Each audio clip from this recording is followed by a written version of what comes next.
আমাদের আল্লাহ নিয়ামত তাদেরকে দান করে যাদের কাছে ধৈর্য এবং সহ্যের ক্ষমতা অনেক বেশি।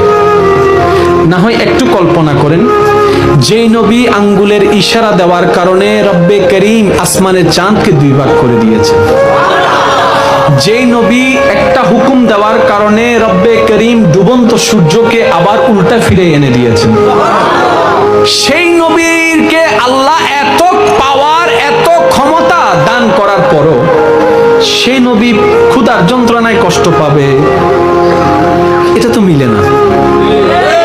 সেই নবীকে কাফেররা হুমকি দিবে, এটা তো মিলে না। সেই নবীকে আঘাত করবে কাফেররা, এটা তো মেনে নেওয়া যায় না।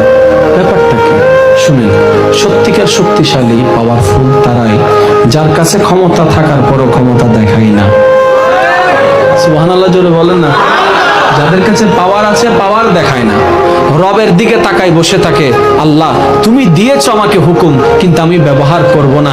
আমি চাই আমার প্রতিটা কাজ তোমার রহমতের মাধ্যমে হোক, তোমার রহমতের মাধ্যমে হোক। তুমি আমাকে দয়া করবা, তোমার দয়া আসা পর্যন্ত আমি ধৈর্য ধারণ করবো। বলেন